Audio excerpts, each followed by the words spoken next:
और ये बहुत बड़ी खबर है। अगर आज आपकी फ्लाइट है या कल आपकी फ्लाइट है, आप अपने घर से बाहर निकल रहे हैं तो आपको जी न्यूज पहले देखना चाहिए।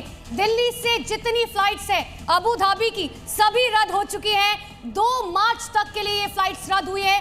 यहाँ तक कि मिडिल ईस्ट की कई ऐसी फ्लाइट्स है जो पूरी तरीके से कैंसिल हो गई है या डाइवर्ट किया गया है, क्योंकि हालात वहां बद से बदतर हो चुके हैं और अगले 48 घंटे बहुत महत्वपूर्ण हो जाते हैं। श्याम सर, जो सवाल मेरा आपसे था, जानबूझकर उन्हीं जगहों पर हमला किया गया जहां पर प्रदर्शन खामनेई के खिलाफ बहुत तेजी से थे।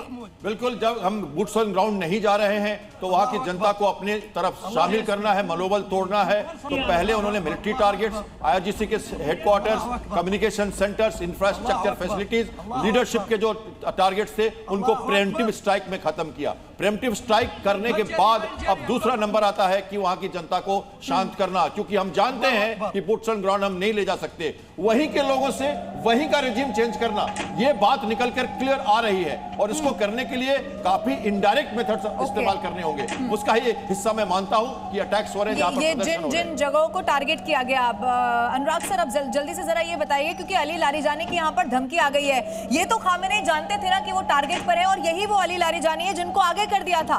मालूम था कि अगर मेरा खात्मा हो जाएगा तो फिर आगे क्या करना है। अली लारीजानी की खबर बीते दिनों ही आई थी।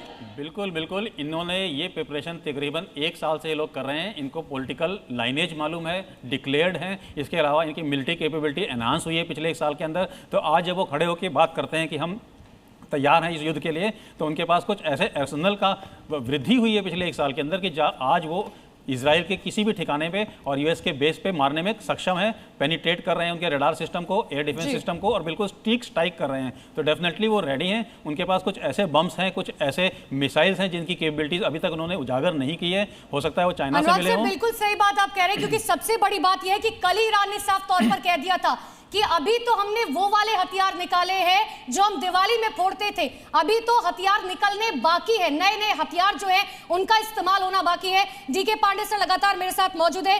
डीके पांडे सर, अब आगे क्या? खामेनेई की मौत हो गई, पूरा परिवार खत्म हो गया, लेकिन मैं डीके पांडे सर आपके पास लौटूंगी। एक बड़ी खबर आ रही है, पल पल बड़ा अपडेट निकलकर